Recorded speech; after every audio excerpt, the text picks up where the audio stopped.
Transport webinar.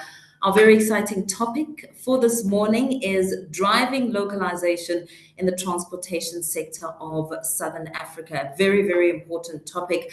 I am your facilitator, Mpho Sithole, and of course I'm looking forward to robust and engaging conversations on this very crucial sector of society and driving localization in the transportation sector of South Africa, which is a discussion which will be divided in 4 segments as we, of course, give you a bigger picture of the role of transport, the job opportunities, the much needed job opportunities in the sector, and the economic impact and drive of the sector. So the transportation, storage, and communication sector, as we know, plays a very, very significant role in driving economic growth and creating the much needed job opportunities. This sector, in fact, contributes 9.3% to the GDP, showcasing its impact on livelihoods and trade facilitation. So transport in itself is an essential component for both domestic and international trade, and it represents 6.5% of the sector's total. So this morning, join proudly South African Commercial Transport Academy, the Southern African Association of Freight Forwarders, and the Transport Education Training Authority for a unique webinar. Our guests are lined up for this morning's robust engagements. Of course, the Proudly SA overview will be given by our Proudly SA CEO, Mr. Eustace Mashimbe, as well as Commercial Transport Academy being one of the topics delivered by CTA's Chief Executive Director, Nikki Scott Anderson, and the Transportation Education Training Authority, which will be given by Pamela Khosa, who's the TETA General Education Training Development Practitioner.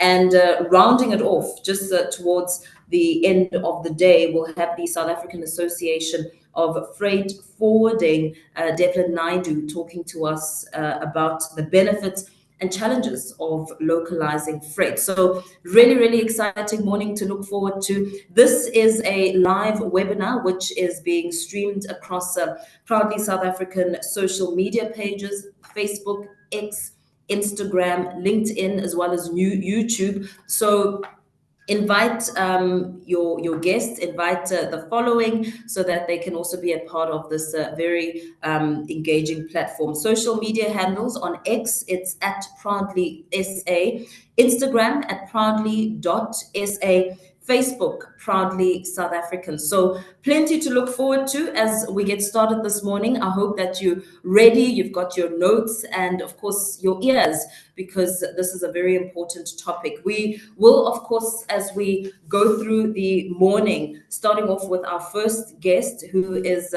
Proudly South African Chief Executive Officer.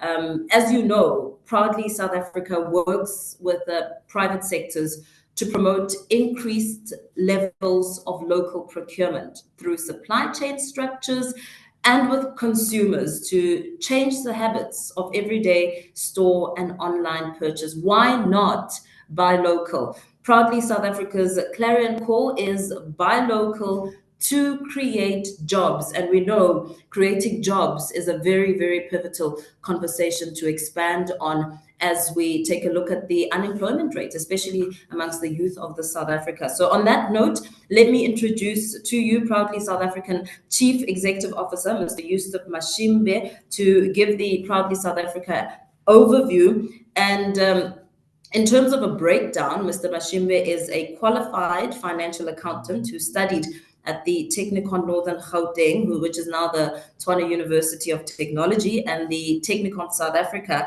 which is now UNISA. He majored in financial accounting and corporate law and studied towards his MBA with the Management College of South Africa, which is still pending and underway. He's currently completing his studies towards his corporate governance qualification through the Chartered Secretaries Institute of South Africa. He has over 17 years experience in accounting financial management in both the public and the private sectors with Telkom and Edcon, and the Department of Trade and Industry with more than 10 years of these at senior management level. He served on the board of the Business Place and currently director on the board of the South African Savings Institute, where he previously also held the position of audit and risk commercial chairperson. He's previously fulfilled the role of CFO for a 10-year period and acting CEO, as well as acting CEO of Proudly South African, and was appointed permanent CEO in December 2016. So on that note, Mr. Mashimbe, a very good morning to you. Good morning. Thank you very much, Mpo. Thank you for the opportunity. I appreciate it. Interesting, we must tell the delegates that are on the call that your company, based on the products that you make in South Africa, is a member of Proudly South African. So we're proud to have one of our own facilitating our session this morning. So thank you very much. I'm going to, as mentioned, take our delegates through, an introduction of what the campaign is about, an overview of Proudly South African. I'll touch on the mandate as well as some of the opportunities that exist from a localization perspective in this specific industry. We, as a campaign, were formed back in 1998. So the campaign itself opened its doors in 2001. But the idea to have a buy local campaign in South Africa was mooted at the Presidential Job Summit hosted by our first democratic president, Nelson Mandela, during his tenure. And one of the outcomes of that job summit was to form a buy local campaign. And this was as a result of the country battling the three main challenges as you see them on the screen. And at the heart of it is unemployment, which breeds poverty, which breeds growing inequality, and that problem still persists. I've taken the view of the numbers we had at the end of 2023. The end of quarter four of 2023, we had staggering unemployment rate of 32.1%. I know the numbers came out recently where slightly went up again. But the majority, most affected remains the youth as well as women, specifically Black African women. And so any industry that has the ability to create job opportunities in our economy has to be supported by us. And that's why our mandate as Proudly South African is really about getting anyone and everyone who makes a purchasing decision to choose locally made products, irrespective of whatever industry you're coming from, whatever it is that you are buying. Your purchasing decision can go a long way in ensuring that we stimulate the economy to a point where it continues to grow, or it starts growing because it's not growing at the moment, and new job opportunities can be created. And this phenomenon of buying local is not unique to South Africa, tried and tested all over the world. In fact, in developed economies, we have buy local campaigns for countries, for regions, and even for small towns in some instances. As long as there's an industry that has the ability to create jobs, it is supported by those in those economies because they know what it means to the economy if they do that. The case study that best illustrates the fact that developed economies, powerhouses in the world, have buy local campaigns and they continue to strengthen them and grow them is the United States. President Biden, within the first week of coming into office, strengthened the Buy American provisions, which were championed by his predecessor, President Donald Trump. And so it just shows that despite their differences, there is one thing that they agree on, that is their country first, and that at a macroeconomic level, you do need a buy local campaign to help support the economy. On Friday, we hosted a webinar focusing on the automotive industry, which is a part of what we're talking about today. And the autos industry in the US has a state like Detroit, where one of the main sources of employment is the automotive industry, is those who make cars, the biggest one being Ford, but you also have Dodge and Jeep and Chrysler being made in Detroit. And that's why that legislation that they introduced as far back as 1933 in the United States is still being enforced, where they're saying they will not spend even $1 federal on any product that they are able to make themselves on an imported product. So they will not allow it to come in. Hence, the documented trade wars, well-documented trade wars between the US and China, that as a result of Chinese pushing their products to the US economy, even in instances where the US is of the view that they do have those products and they will not allow those to come into their country. And so we have to follow suit. We have to continue on this journey that we've been on since 2001, when we first opened our doors, to ensure that every single sector of society where money is being spent is given an opportunity to succeed, because those who spend money on those services and on those products choose locally made products. And these are just some of the benefits of buying local, is that if you have a company manufacturing the rail components that are utilized by those who make, rail equipment and rail infrastructure, you then have jobs created in that industry. When purchasing decisions are made in favor of even those components that are required to be sourced locally, you then have an opportunity for new industries to be created, for new companies to come to the fore, and then they create jobs.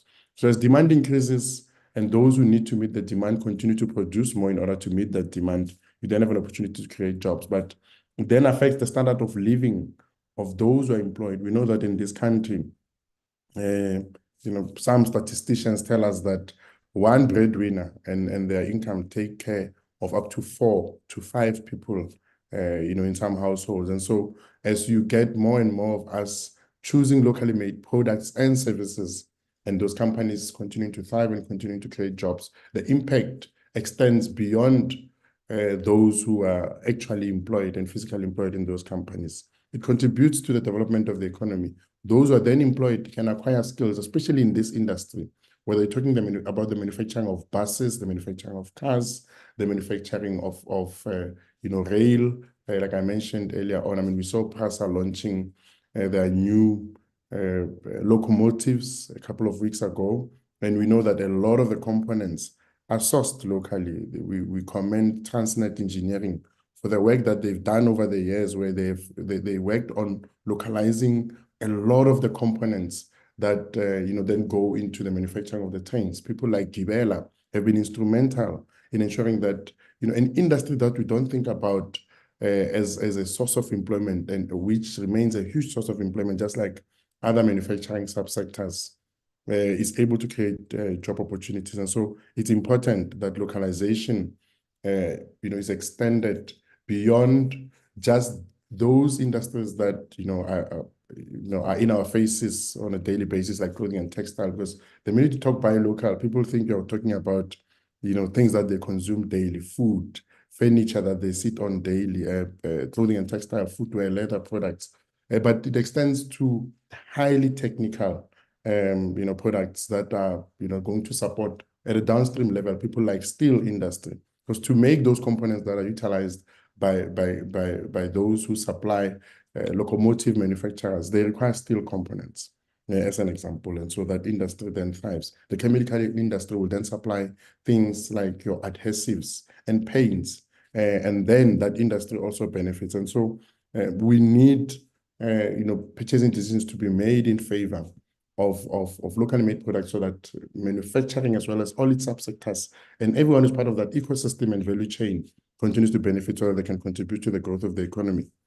We even did research, just to ensure that our thinking is still correct, especially because there were a lot of naysayers who said localization that does not necessarily work. And we got renowned economist Dr. Iraja Bedian to conduct this research. And the outcome of that study was that if you invest 10% more in manufacturing, as a result of a 10% increase in consumption of locally made products, you're going to have a GDP contribution of 13% arise as a result of just 10% investment.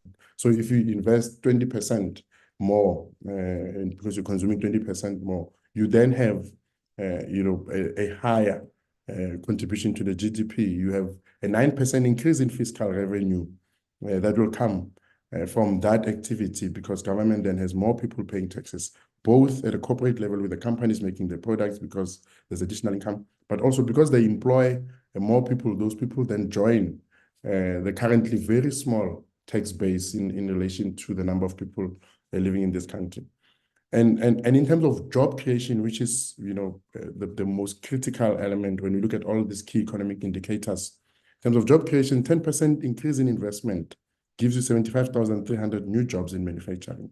But because of the value chain, and I gave those examples around steel, etc., is that you then have those industries that supply you with the raw materials like mining, getting another 11,500 jobs added to the employment sector, and then another 10,100 jobs in agriculture. And the same applies to every industry. If it's clothing and textile, you need to grow the cotton, so agriculture contributes. That whole value chain from when it's dyed, when it's turned into yarn and it's spinned, the whole value chain applies in the same way as it does in this transportation industry. And so our focus as Proudly South African is really about getting to that 8% increase in employment as a result of increased investment in manufacturing as well as increased consumption of locally made products. 10% investment, 8% employment creation. And so if you were to invest 20% more, the numbers speak for themselves. It will keep growing. And this is tried and tested all over the world. If you look at economies like India, where they had a 20 to 30-year plan of getting industries like the pharmaceutical industry to be the champion for them, growing the economy and creating jobs. They are now on the verge of overtaking the likes of China in terms of not only the number of people living there, the population keeps growing, but the number of people that they're able to absorb into jobs, especially in relation to their level of unemployment. You can see that what they've done over the number of years where they've been on this strategy is now bearing fruit for them. And so that's what we're calling for. And so we focus on buying that happens in the public sector. As Proudly South African, we focus on buying that happens in the private sector. We educate consumers on the importance of them buying local, so that they understand that if they buy a product that comes from outside of South Africa, they're creating jobs in that economy. And all of those sectors of society, once they choose to buy locally made products, they need to be able to access them. They need to know where to find them. I mean, our continuous conversations with government, especially in relation to this industry, has been around what is known as the RT57 tender, which really looks at their buying of cars, their fleet as government. Government buys a lot of cars. So our conversation with them has been, where are the cars coming from? If you're buying cars as a department, because your officials need to travel in order to go out and render services to the nation, where are the cars coming from? And so we have seen some sort of shift happening where they start putting on those conditions to say they will buy locally made cars. I gave the example of PRASA buying locally made trains, Gautrain with Gibela supplying locally made locomotives and trains, and the airlines, etc., looking at where, if you think of, I'll talk about the state airline, SAA, if you think about the food that they buy, think about the uniform that they buy for their staff, where is it coming from? Is it coming from South Africa? Because that industry on its own, the extended value chain, that ecosystem is so big that there are pockets of opportunities to create jobs just with purchasing decisions made in that sector. Despite it being a services industry, behind the scenes, there's a lot of products that go into it that we are calling on those who make purchasing decisions to choose to buy locally. Every time you come across a product that has the Proudly South African logo, you know that it stands for these 4 key criteria. One, that the product itself is made in South Africa and by local content, which is the first key criteria that we look at and we vet our companies on. Talks to the fact that even the raw materials and components that are utilized to make that product are sourced locally.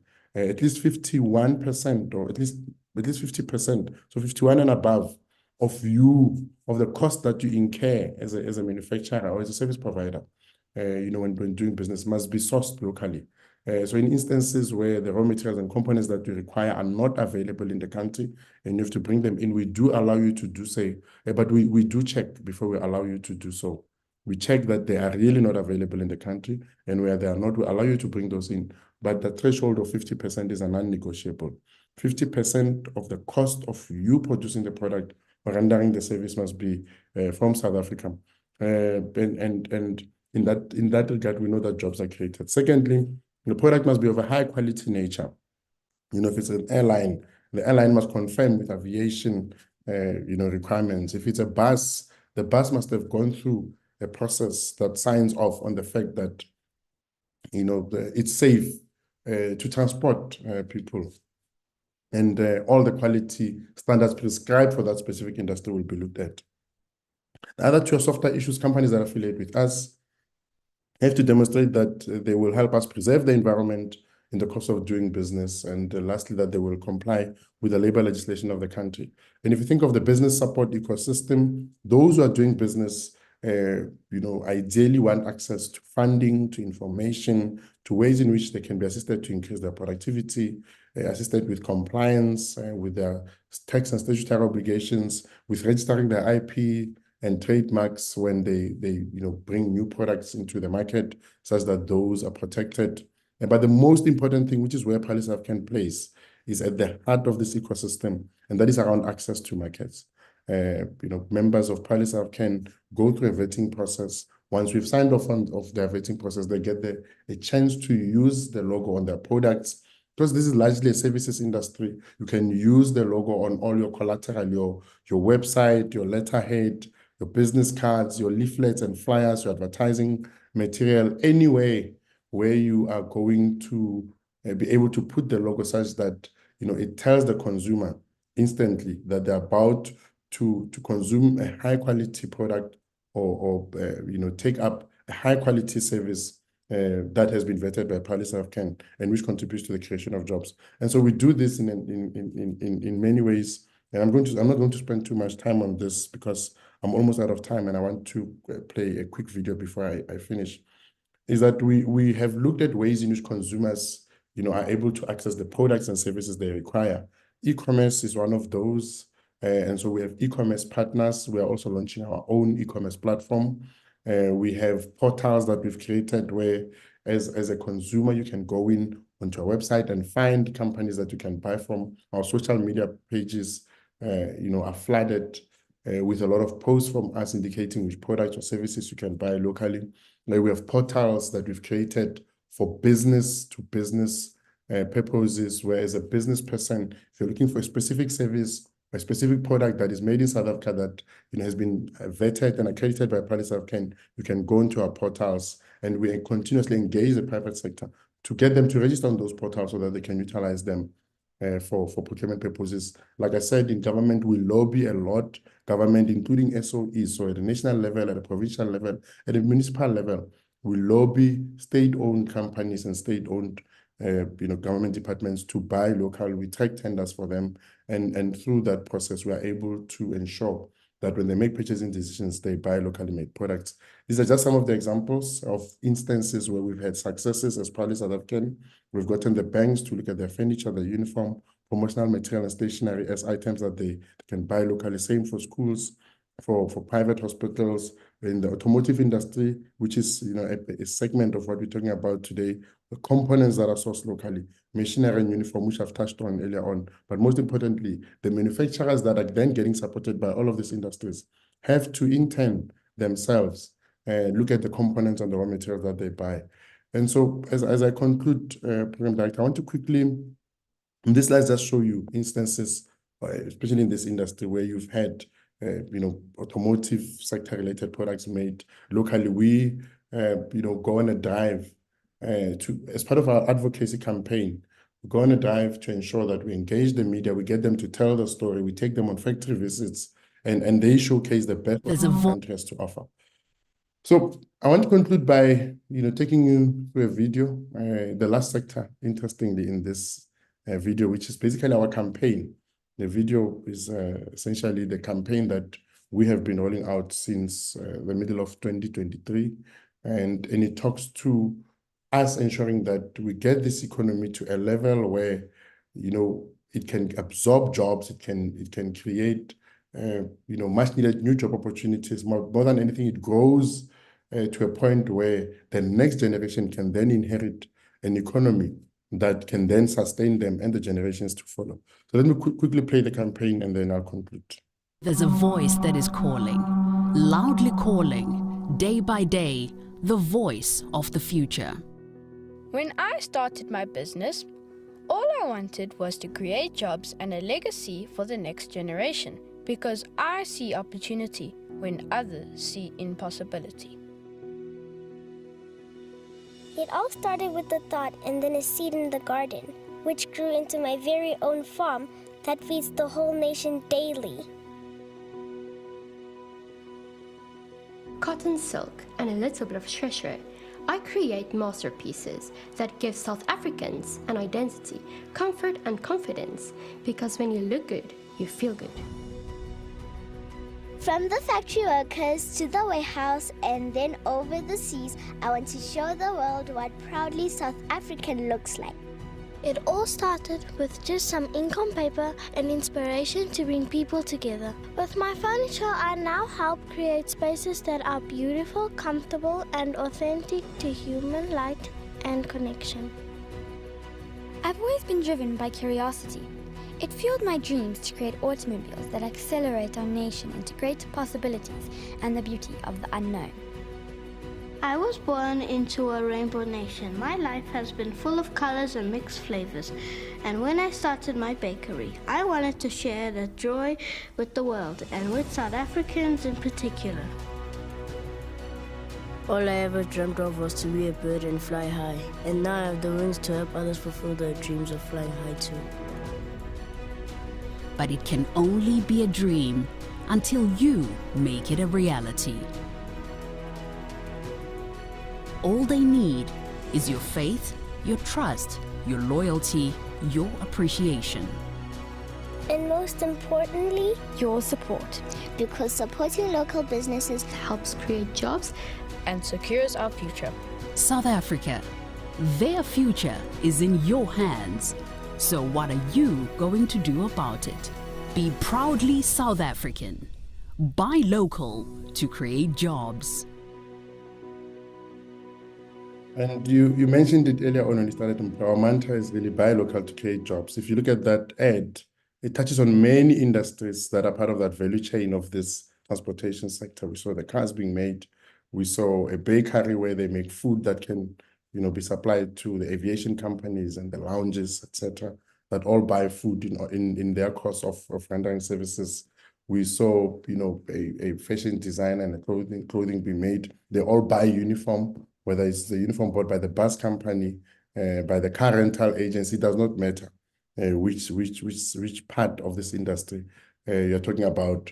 There is buying that happens at that level, and that's what we're calling on those who make purchasing decisions to do, for them to choose locally made products in order to help us create jobs. And that advert is basically, summing up what I spoke about. As I conclude, I'm preempting that the question might come up from those who are not necessarily familiar with our fee structure, who might want to, join the campaign and benefit from our array of access to market opportunities. The fee is not as perceived to be high, but it's not as high as it is perceived to be. 500 rands is what it costs you if your turnover is up to 5 million rands, and the most that anyone ever has to pay for membership purposes is 100,000 rands, and that is if your turnover is 100 million rands and more. If you want to become a member of Proudly South African, contact us info@proudlysa.co.za, 011-327-7778. Go to our website, proudlysa.co.za. A lot of the information is there. There's even on the membership tab an opportunity for you to just apply for membership yourself, and then we will get back to you. Follow us on all our social media platforms. We did speak about them when you started. And basically, that's what my role this morning was. It was to give an overview of the campaign. And at the end, I will have failed if I failed to sell.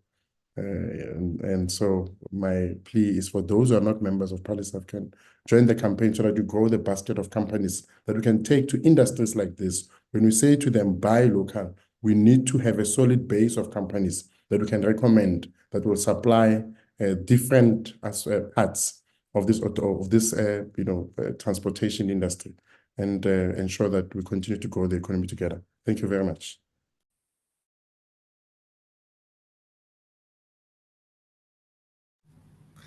Thank you so much, Mr. Eustace Mashimba, Chief Executive Officer of Proudly South African. Of course, there is a voice that is calling, looking at that advert, just you speak about the various sectors that exist and the opportunities that can be created through buying local, supporting local businesses.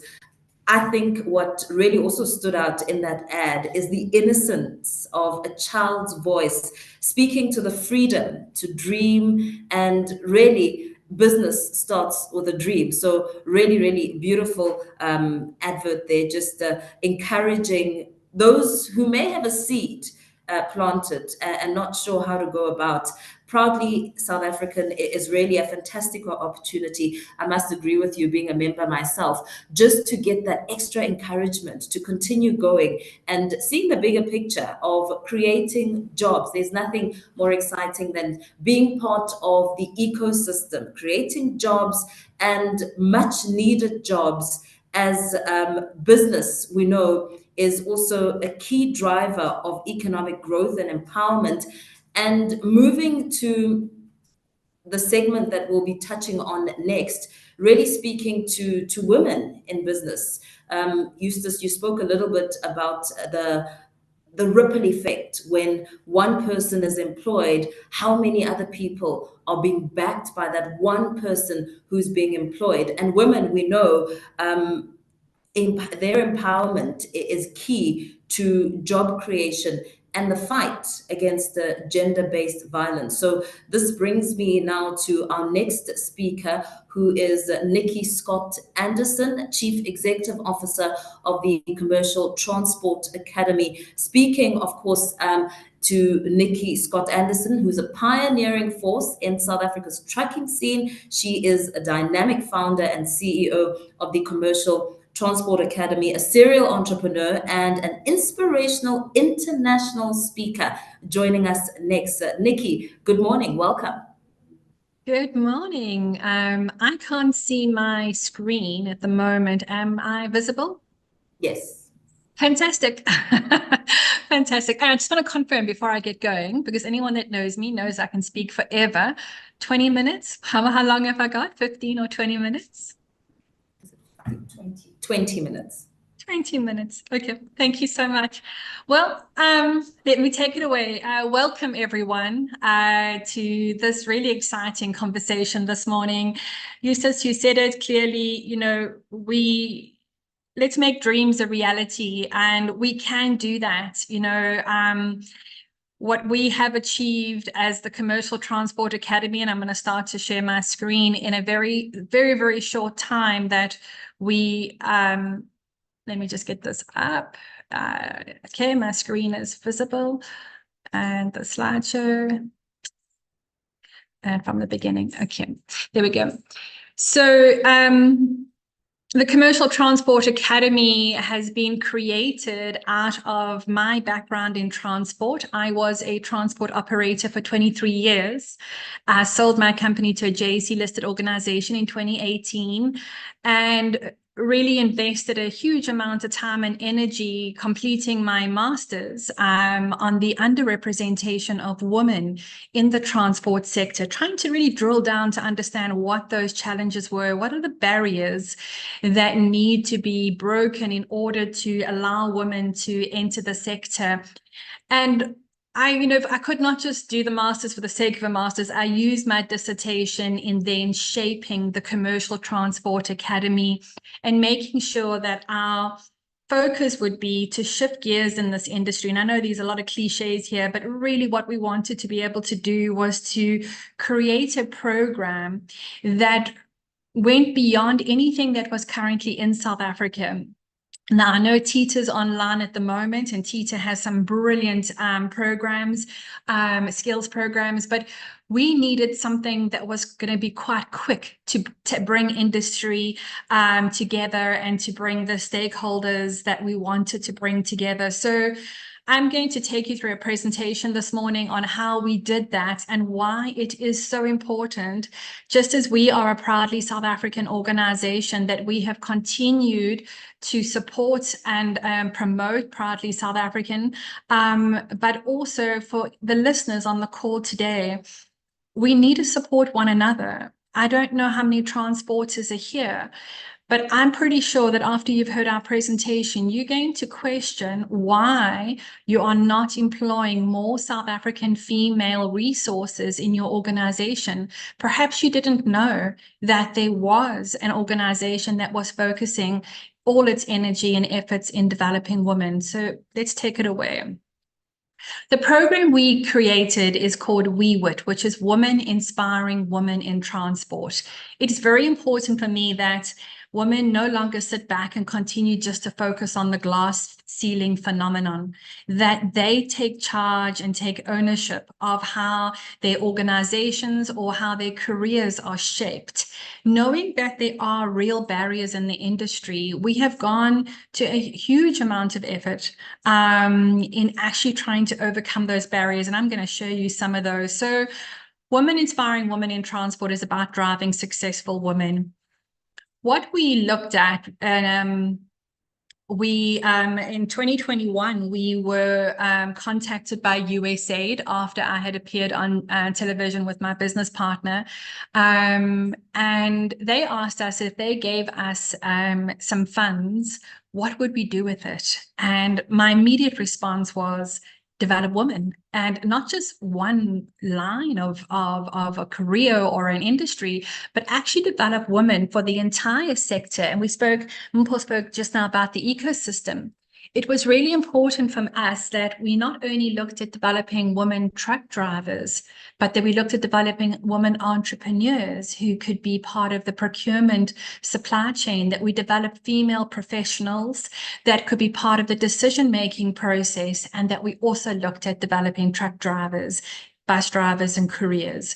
So there were 5 focuses to the WeWit program. Number 1, identifying where the gaps were in the sector, which industries were being put under pressure to transform their workforce or their supply chain, and focus our intentions on them.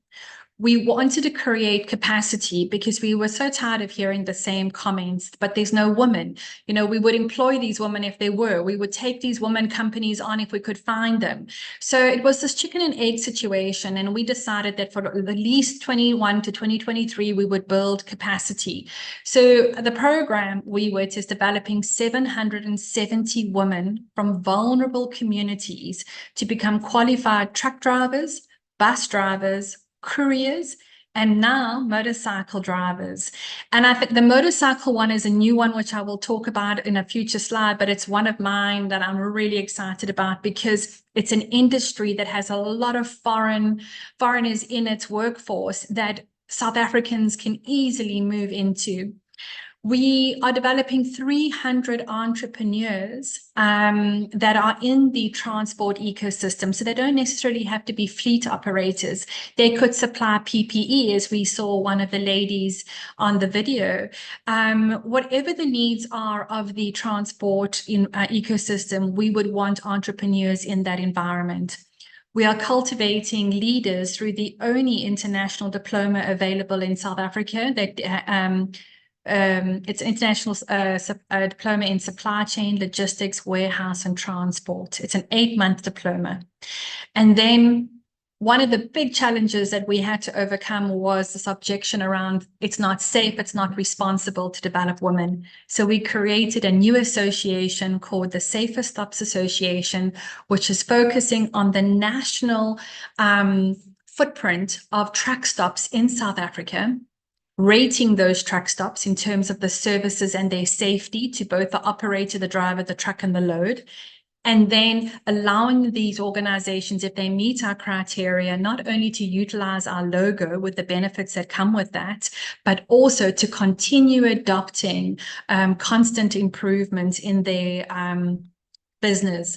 So currently, we have funding from USAID for a 5-year project.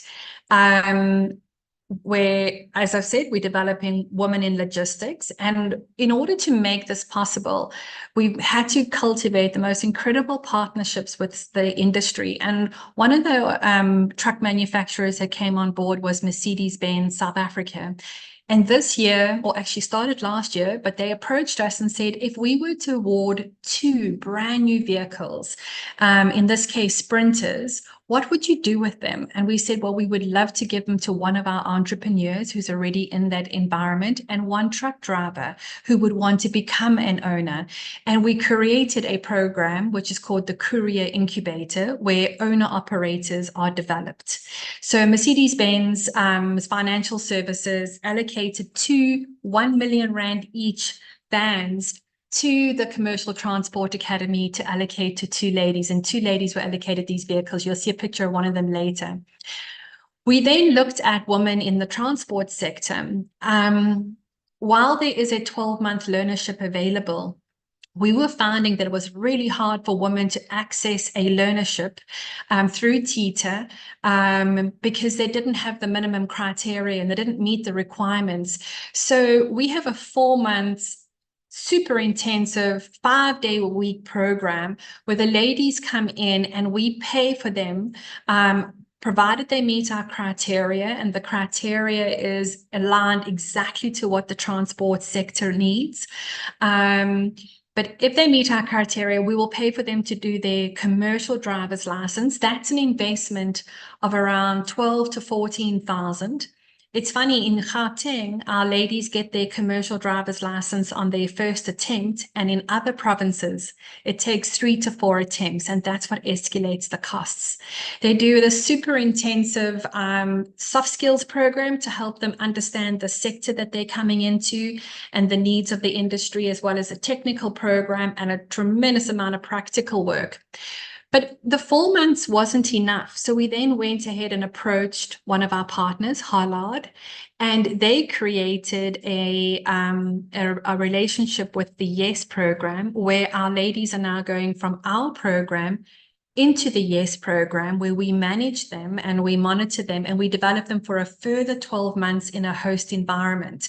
So suddenly we've got these ladies over one of the biggest hurdles, which is transport companies saying they don't have enough driving experience. And these are sort of things we've had to do. I was adamant that I wasn't prepared to take foreign grant funding and just create a skills program, that every skills program that we developed had to be aligned to an employer or a host employer to deliver experience. So that was one of the methods that we've actually been able to create the success and a huge uptake. We also had a look at the fact that we needed bus drivers. So we contacted UD Trucks. They've just launched an incredible bus, and we asked if they would sponsor a bus. We then went to Unitrans, and they agreed to give us, all of our ladies that complete our bus program, permanent employment. So on Friday this week, we will be taking delivery of the buses, one bus, and the ladies will go through an intensive bus program, because a bus driver and a truck driver are 2 very different kinds of drivers. You can imagine driving people and managing people in a safe environment versus cargo. So we're going to develop these ladies, and then they will go into permanent employment, but they will also be managed for the first 12 months via the YES program.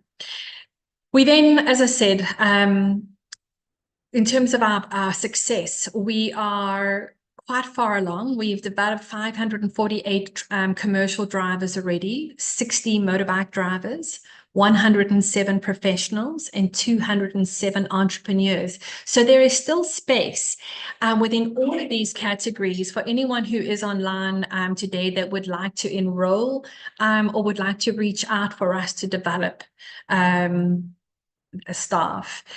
So just taking a deep dive into the truck driver program, it was really important. This is one of our learners, and she joined me in Sweden last year. She went to speak to over 200 vice presidents of Volvo about what it means to be a South African woman in the transport sector. And she got to drive the very first Volvo electric vehicle in the snow.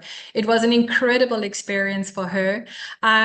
This young lady, was unemployed when she started with us. And within 6 months of completing our program, she is now a chauffeur driver for USA paid, earning 27,000 a month.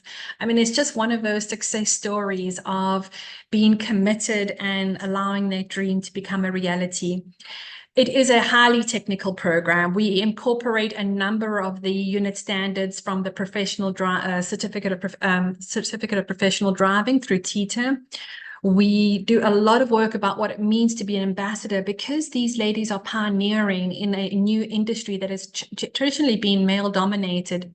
Every one of them is an ambassador and a role model for other young women in their communities, but also for the program and for the women that will follow. It just takes one woman to create a negative environment. And I never get over it when I hear companies say, oh, we did employ one woman and she was terrible. She was always absent. There were always issues.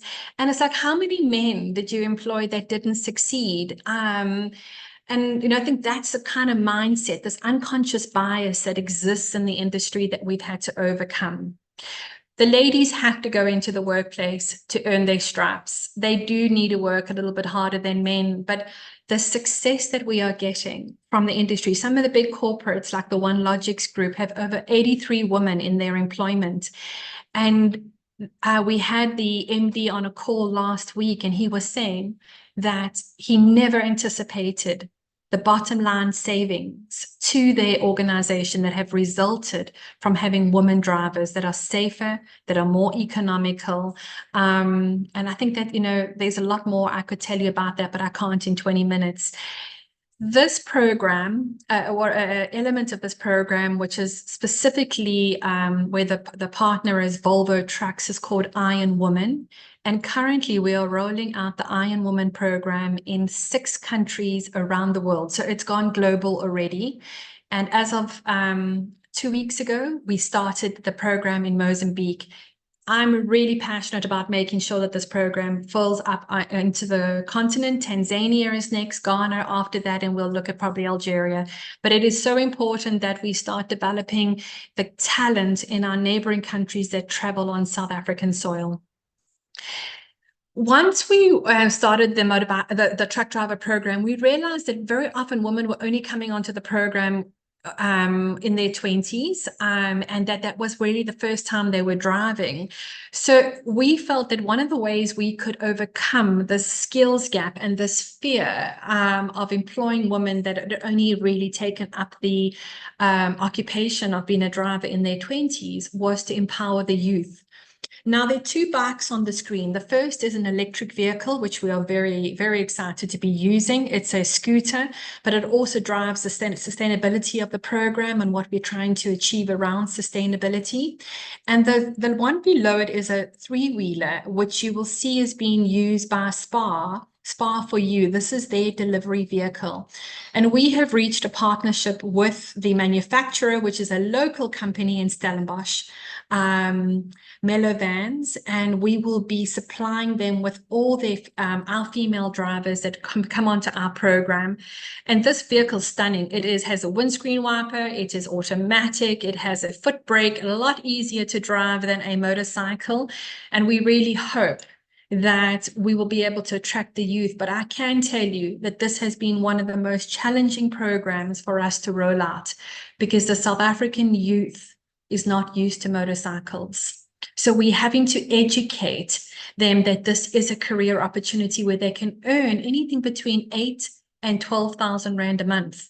And many of them are independent contractors, but there are organizations that are employing them on a permanent basis. As I said, the diploma is quite simple. It's a 4 modules. It's a mentorship program where we bring in gurus from industry to support ladies breaking the ceiling.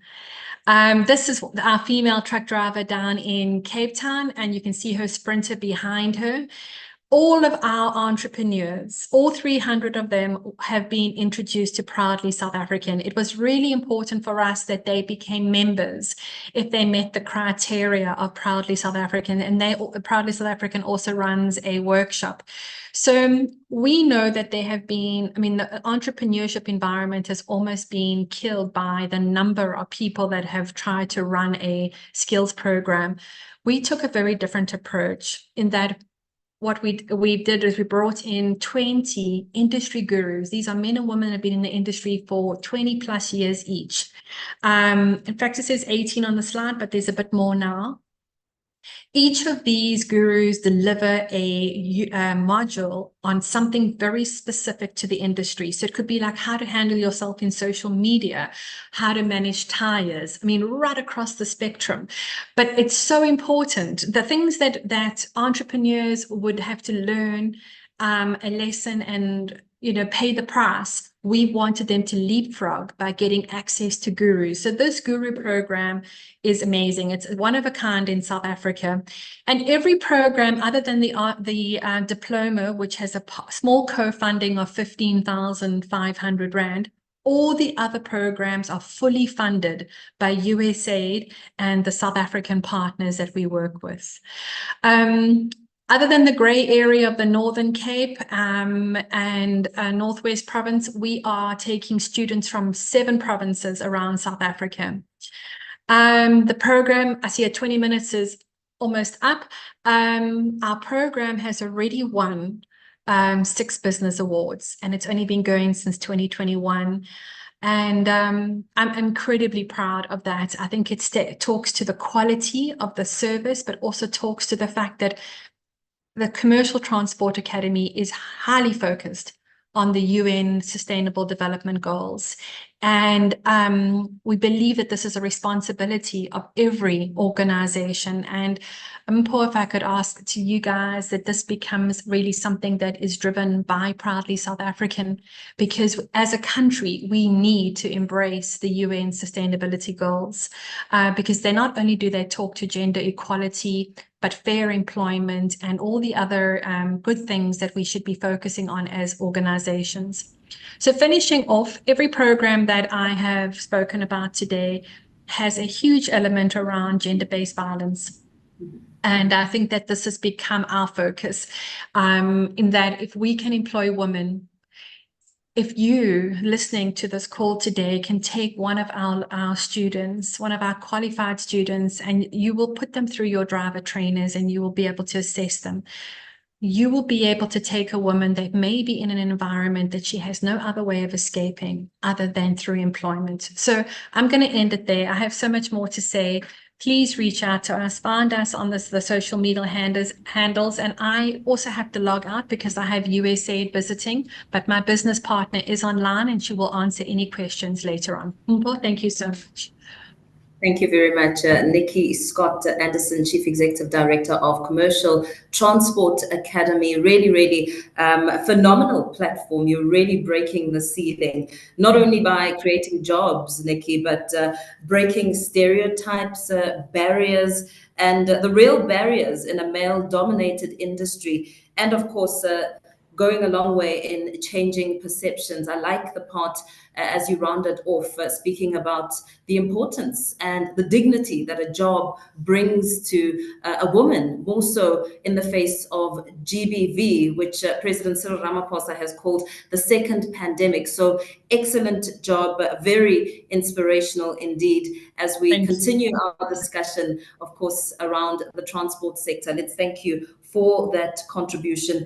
Up next, as we talk a little bit more about the importance of training, the power which comes in being trained and confident in your industry, in your role, and of course, driving change and betterment and creating the much needed jobs.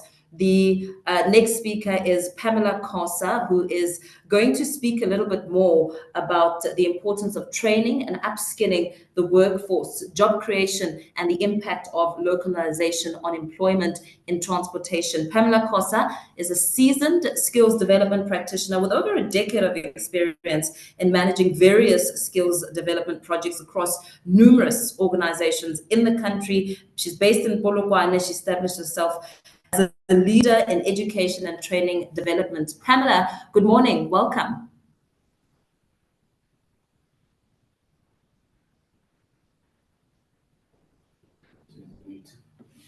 Good morning, and good morning, everyone, and to our colleagues.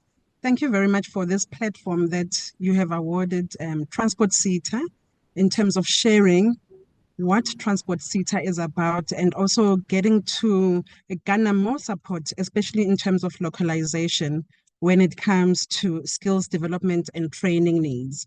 As Mpho had said, and together with the CEO of Proudly South Africa and Nikki, there is a dire need of training when it comes to the transportation sector.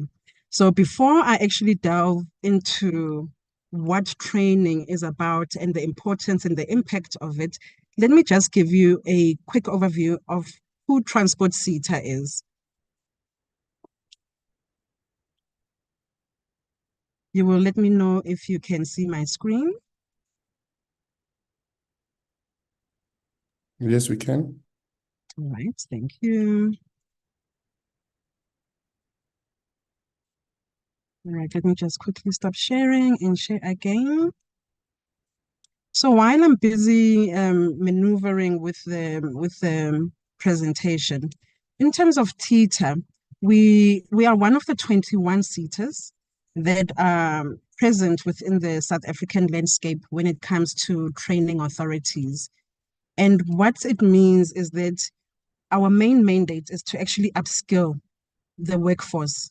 And when we say in the workforce, we're then talking of the workforce within the transportation sector.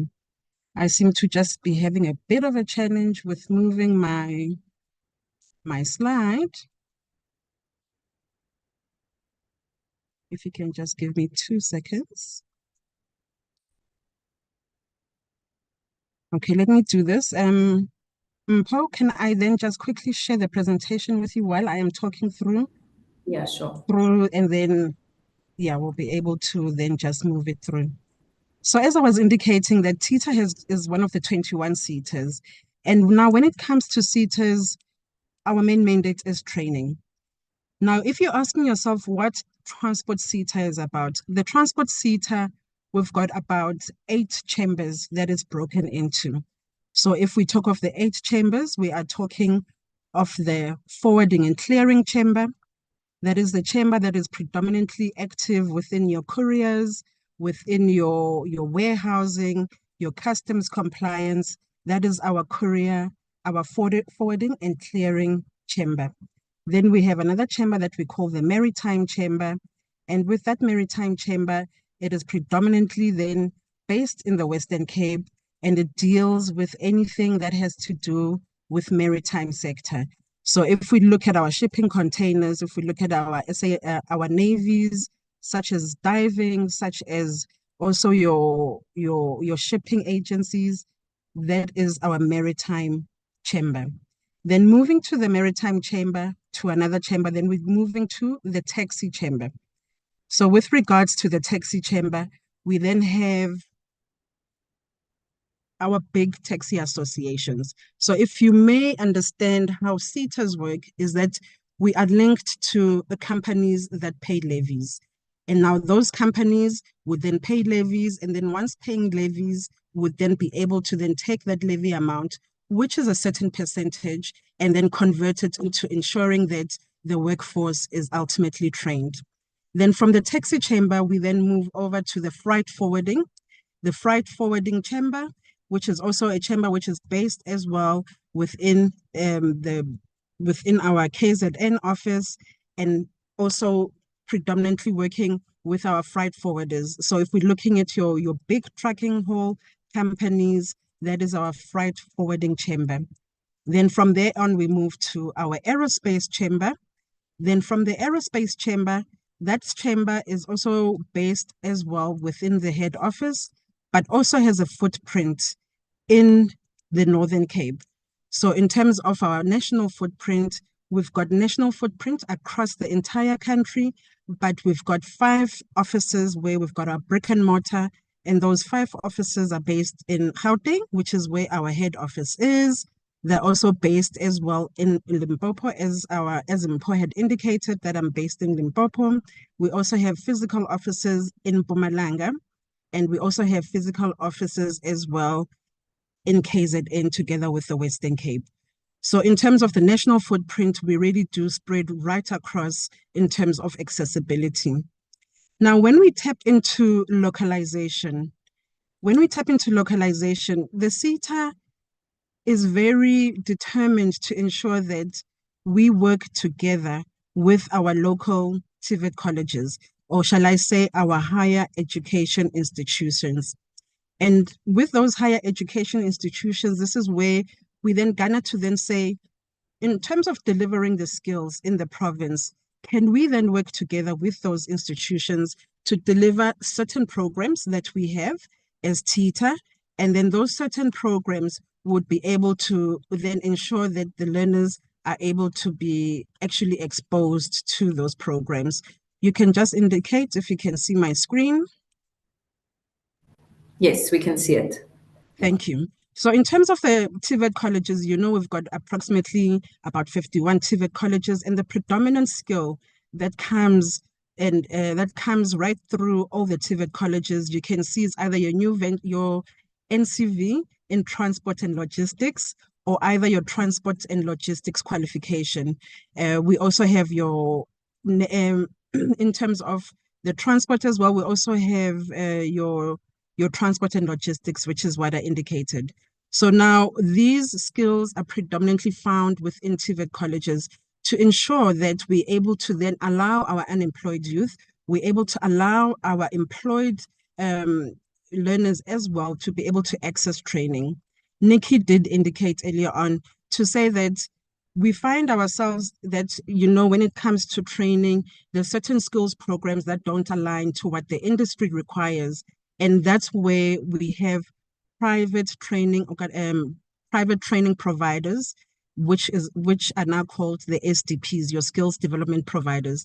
So we now have those training providers to offer training as well to empower our SMMEs in order to be able to expand into the economy.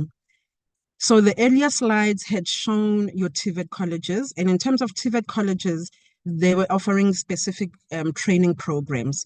Now, when we come into the universities, our universities as well across the province, across the country, they offer various programs such as your supply chain management, your import and export and logistics management courses.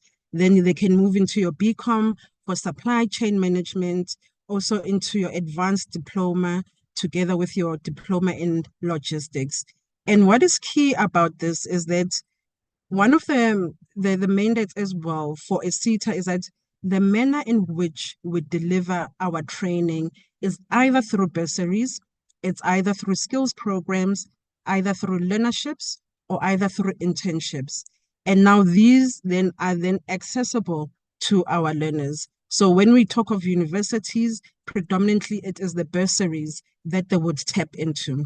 So we always say, do not go overseas. We have it locally. We've got what is required within our higher education institutions to be able to deliver on such learning programs that may be able to upskill and also just change the lives of our employed staff, of our employed learners, or either of the local SMMEs. Now moving into when we move into the green technology, when we move into the 4IR, we then looking into the introduction to green transport short learning programs, which is offered by the University of Johannesburg. We're now also moving into the drone technology phase, where we have a short learning program, which is offered by the University of Johannesburg as well. And then we have training materials that are developed on 4IR soft skills, which are specific to the rail sector. And that is offered by the Stellenbosch University. We can never shy away from the Internet of Things. So now in terms of the Internet of Things and rapid prototyping short learning program that is offered by Tshwane University of Technology. So now when we're talking of what type of skills are out there, these skills are linked to these learning programs that are available for all of our learners. Then we also have 4IR training for SMMEs, which is incorporated into the executive training program offered by Tshwane School for Business and Society, which is at the Tshwane Technology. So why is it important to train and upskill our workforce? And these are just the short reasons why it's important. And it's important because you need to improve your customer service and satisfaction. You need to when you do in terms of training and upskilling your workforce, it increases your employee retention. You find that they have a desire to probably move up the ranks of the organization. And by them being upskilled, they're able to then stay within that organization and move up the ranks, which is why it is also very important to ensure that you have that continuous education training that you offer to your workforce. Another impact as well is that you then future-proof your organization and stay ahead of the curve. It also boosts productivity and efficiency, and then you're also meeting your employee expectations and their desires. So job creation, which is other topic that one was requested to then speak on, is the job creation and the impact of localization on the employment in the transportation sector. We have our sectorial priority occupations together with the emerging jobs and 4IR dispensation. How we then actually gather information or data in terms of our sectoral priority occupations is we have our levy paying organizations. Approximately, as of our WSP 2023 data, we had approximately 11,500 levy paying organizations that are active on the SARS levy file. But out of those 11,500 or so, we have just a small portion of companies that then pay levies. And by them paying levies, they would then submit what we call a workplace skills plan.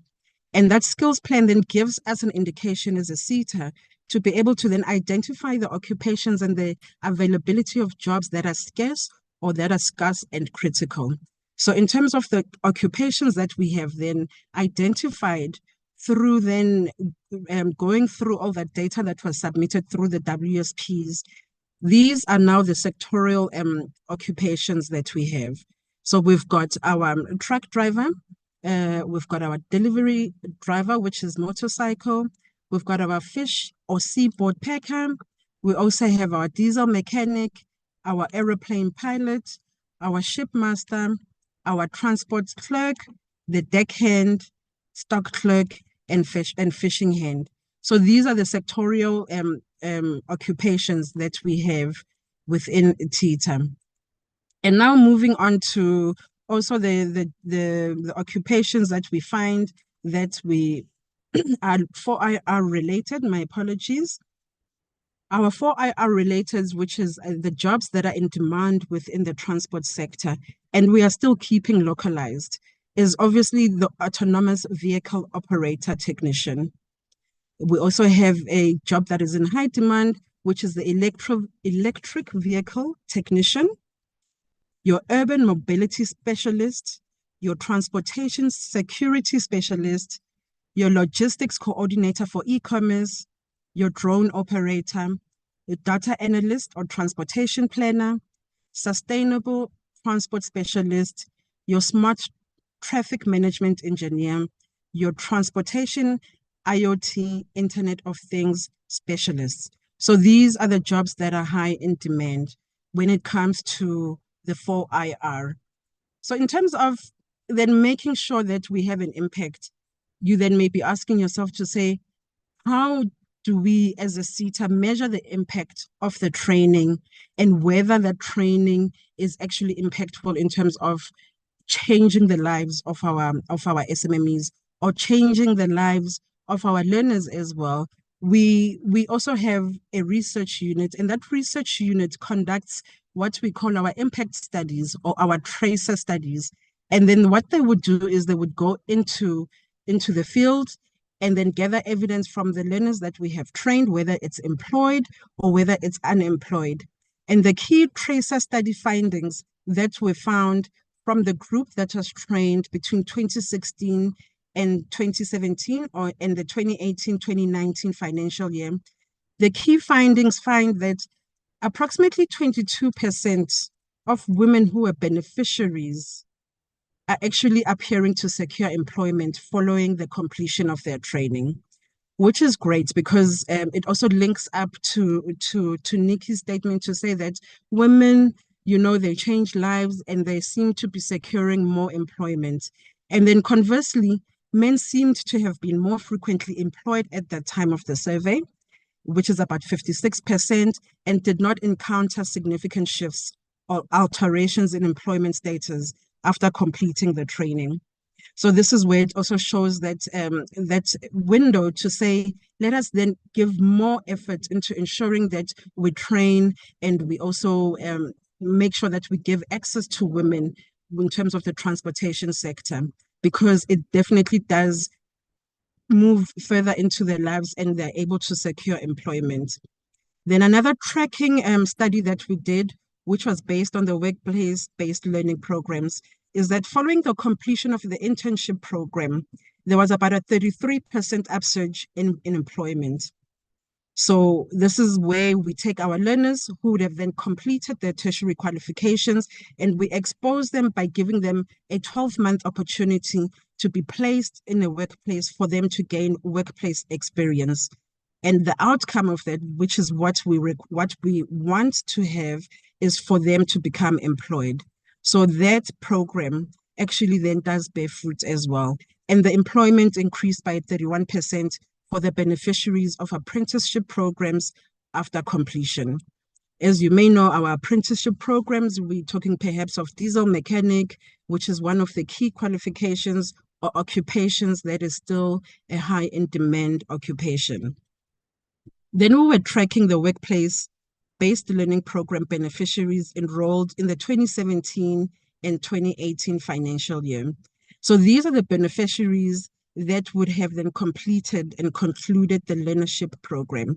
So our learnership qualifications, our learnership programs, they are broken down into a 70% practical experience towards a 30% theoretical exposure. So after the 12 months, the learner is then exposed practically to the industry, for example, supply chain management practitioner, and then they also have the theory to then give them that knowledge and that skill to be able to then get employment.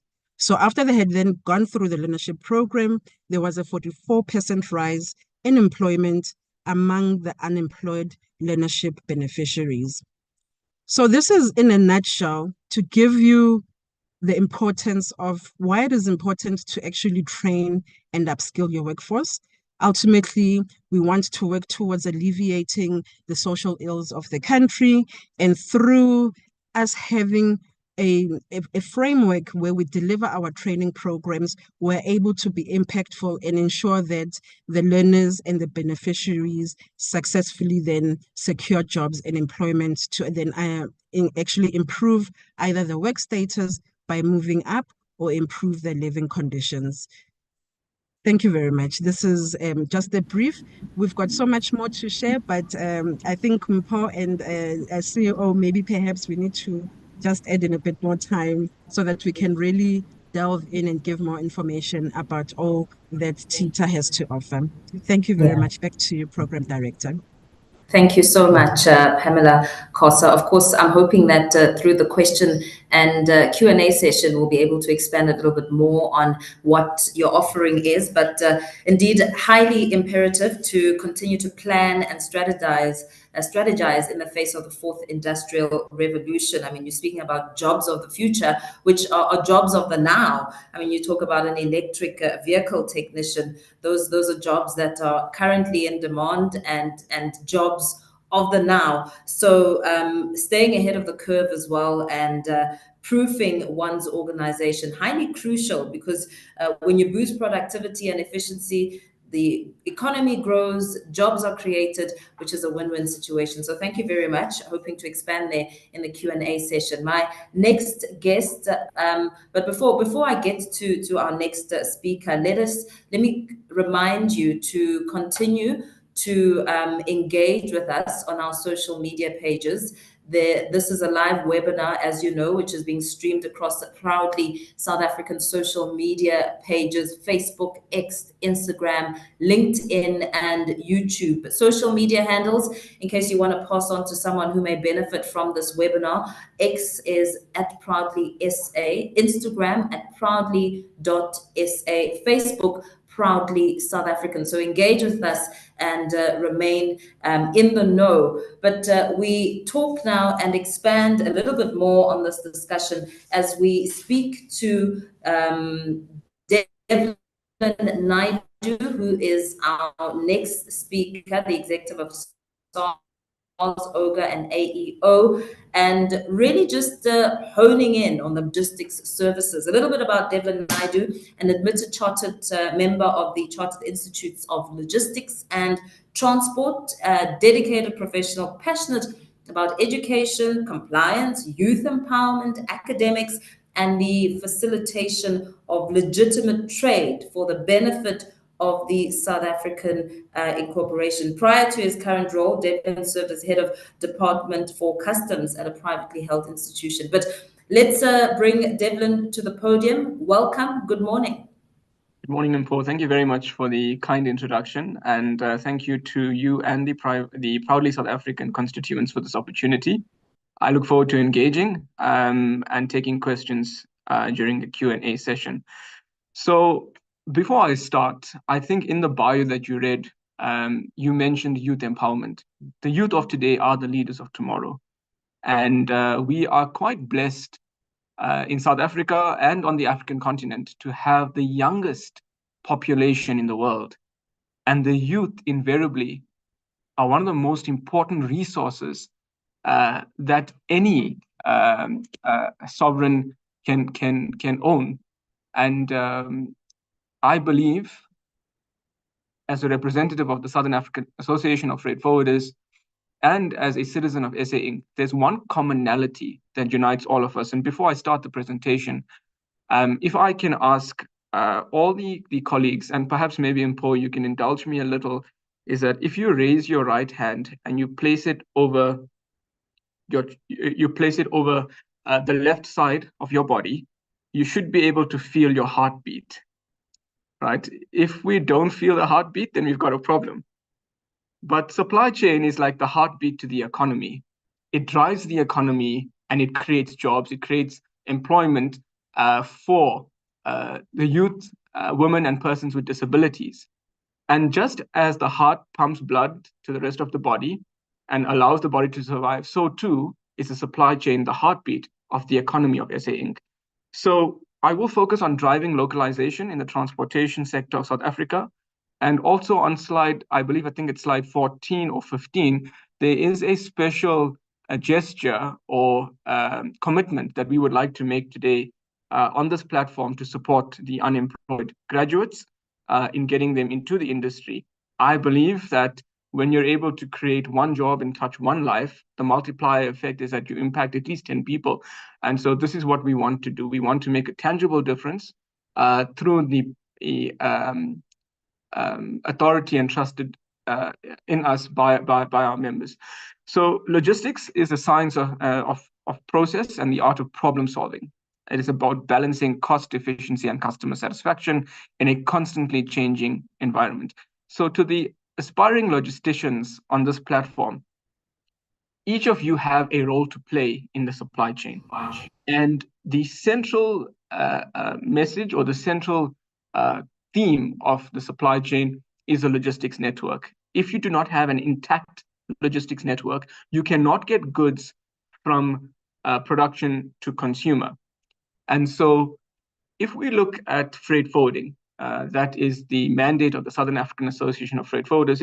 It's about moving the cargo from origin to destination, right? So the fact that we can have a branded garment that is made, let's say, in the People's Republic of China, and that's modeled on the streets of Milan, and we could have that here in Johannesburg, is brought to you by the freight forwarder. There are currently 342,000 traders in South Africa. So these traders are made up of a mix of importers, exporters, manufacturers, warehouses, transport operators, freight forwarders, customs brokers. And in this mix of 342,000, there are currently 2,500 clearing agents. So there's something fundamentally wrong with this picture in that, and perhaps maybe it's not just a challenge, but there's an opportunity. Right? So you've got 342,000 traders, And then less than actually less than 1% of the trader population is being serviced by the service provider population. So there exists a scope for entrepreneurs to thrive in an open market and provide a service compliantly to the cargo owners importing or exporting cargo into and out of the Republic. So this is where the freight forwarder and customs broker becomes a very lucrative opportunity, also a very specialized opportunity. So I listened intently to Ms. Koza earlier on and to Ms. Scott in terms of the presentations. And I think what Proudly South Africa is doing today, a Proudly South African brand, is bringing together a congruency of minds whereby there's synergies that exist behind the mandate of TETA, behind the mandate of SAAFF, and behind the mandate of the Commercial Transport Academy, and of course, Proudly South African, bringing us all together to not just have a dialogue today, but also to make some impact. And how do we do this is we connect the challenges to opportunities. I believe that in every challenge, there exists an opportunity, and there are tremendous benefits in terms of localization. So let's look at how we localize, and let's cover a bit of the compliance behind localization. We are quite fortunate in South Africa in that there is not a lot of bureaucracy that exists in terms of registering a new business. But as I share in one of the upcoming slides, a stat released in 2007 by SEDA, an agency of the DTIC, reveals that 75% of SMMEs fail. And today we're going to change that stat. Okay, so we look at the challenges and we look at the benefits, and we look at some case studies as well. We'll analyze 3 companies in terms of what they've been able to achieve. And the aim behind analyzing the case studies is to inspire those entrepreneurs on the call that would like to pursue and start their own clearing and forwarding company, and also to prompt the unemployed graduates to seize the opportunity in the current challenge of unemployment. So when we look at localization in the transportation sector, we find currently the top 10 enterprises in South Africa are multinational enterprises.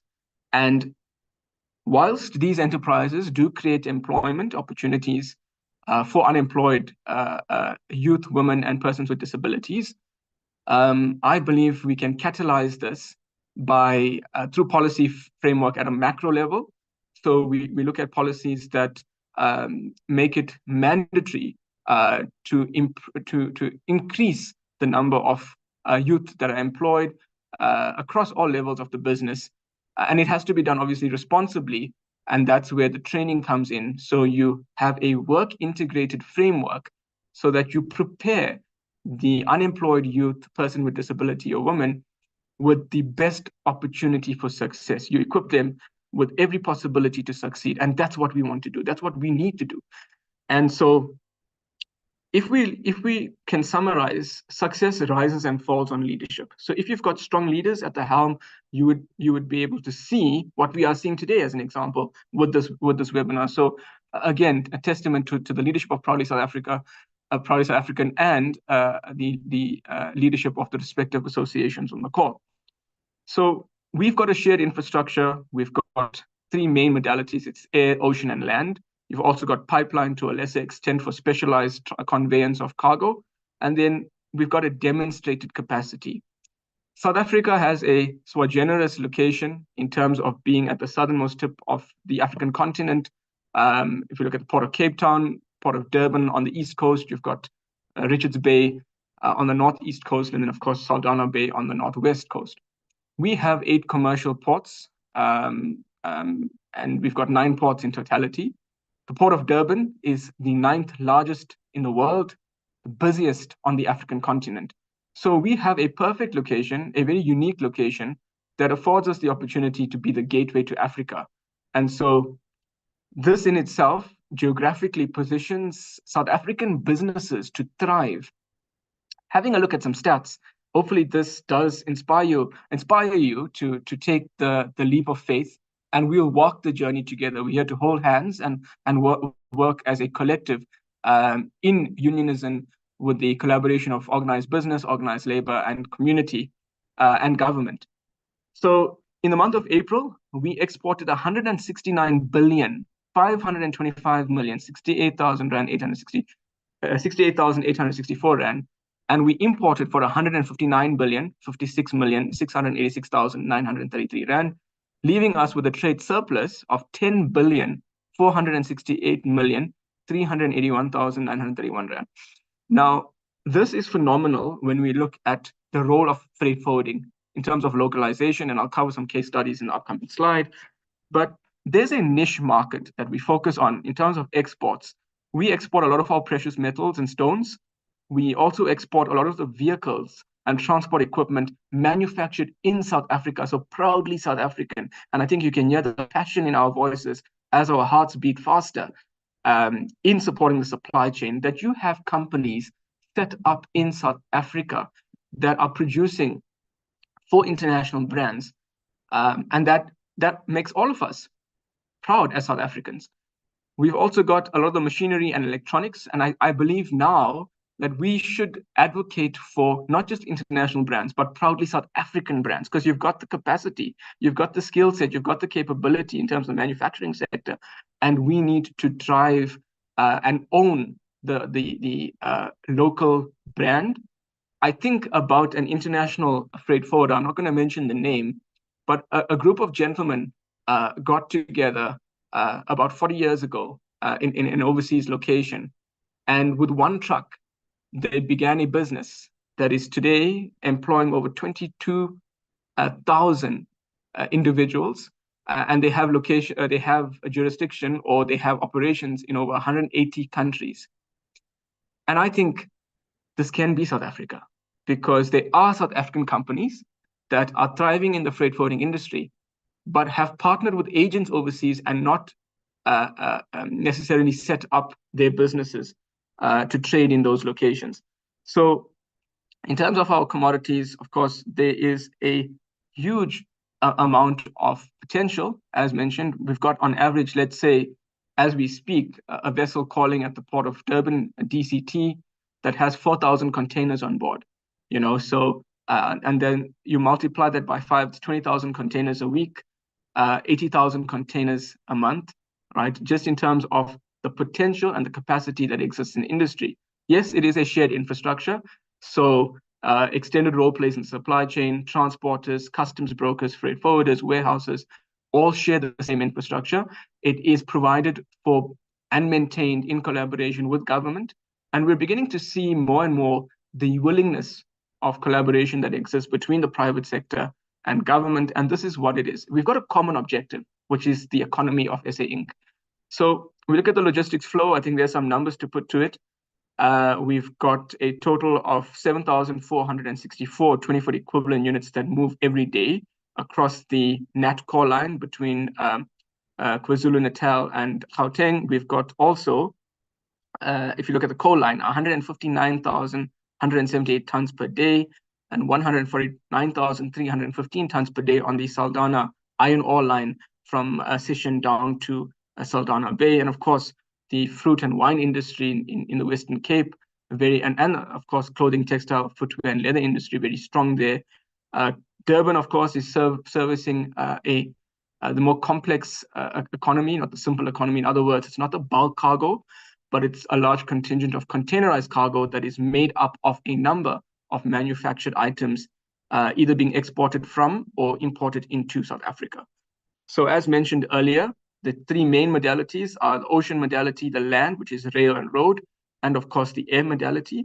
And in the opening slide, the supply chain is predicated on three main aspects. It's cost, time, and service reliability. So I hope we've been able to plant a seed in the minds of that aspiring entrepreneur that's on this call, because if you dream it, you will achieve it. And to guide you in terms of how you need to take the next step is reading is knowledge. So you read first, you understand what is required. I will give you some helpful links to access information. Knowledge is power. Power is choice. Choice is freedom. And freedom is the ultimate goal of life. So we look at converting this localization. So you've got localization here. You've created a company. Take South Africa to the world. And I think that is putting South Africa on the global stage, where you take your brand, as mentioned earlier, and you open up within the African continent, and then within the European continent, South America, North America, Australia, around the world. You touch all the continents. And then that is expanding the footprint of Proudly South African. Looking at case studies. So I'm going to talk about 3 companies, as mentioned. I'll give you a micro and macro level analysis. So on the micro level, we're able to create opportunities for other role plays in the supply chain. So cargo that comes in that is maybe not necessarily needed to be used or consumed at a particular time is stored in a warehouse. So now you've got a warehouse that exists. Obviously, the cargo, if you think back to the first slide, the cargo needs to move either via air freight, ocean freight, or if it's within the African continent, cross-border. You've got a transporter that's involved. You've got the customs broker that's involved. You've got the freight forwarder that's arranging the formalities that's involved. You've got the regulatory bodies that's involved. So there's many layers in the supply chain. And in this freight forwarding environment, there are many job opportunities that exist, from planning to import operations, export operations, warehousing, customs clearance, etc. At a macro level, we need to look at policies, as mentioned, that catalyze the uptake of youth into companies. And I know there's many initiatives. We really appreciate the YES initiative, as mentioned earlier. There needs to be more so that we get the youth unemployment rate reduced. And we also create new businesses. I'm reminded of a State of the Nation address by our Honorable President, Mr. Cyril Ramaphosa. And I admire one of the statements that was made. He said, governments do not create jobs. Businesses create jobs. Government creates the conditions for business to create jobs. And it was such pearls of wisdom that were shared in that State of Nation address that inspired what's going to be shared in the upcoming slides. So the 3 case studies, Company A is a national enterprise founded by a single individual around just over 50 years ago. This individual is still living to see the fruits of his labor take to the next level. And this company is a completely South African-owned entity, employing South Africans and trading with the rest of the world, but just has an office in South Africa, right? So across the country, they've got offices, and they are a large, or they qualify or are categorized as a large enterprise with turnover exceeding 25 million per annum, well over that. Then I look at a medium enterprise, also South African owned, South African established, that was actually purchased by an international company. So that shows you that it attracted foreign direct investment, also now on the global stage, but having lost the identity to a global player. And then the third is the SMME, which I'm really passionate about. It was actually started by a youth, unemployed youth at the time, who could not get employment at companies despite sending his CVs to many companies, wasn't able to secure employment. So he started a company literally with nothing. And today the company has two offices located in South Africa in terms of one being in Durban and one being in Johannesburg. And the company is turning over 135 million rand per annum. So I think this is the reality of what can be achieved, because seeing is believing, and we've seen it being achieved, so it can be replicated. What are the benefits of localization? I think each of us on the call today feel proud to be South African. And in alignment with the ethos and the mandate of Proudly South African, when you own something, it's like when our national soccer team performed well, I think it was a month, 2 months ago, and they won a match for us, it instills national pride.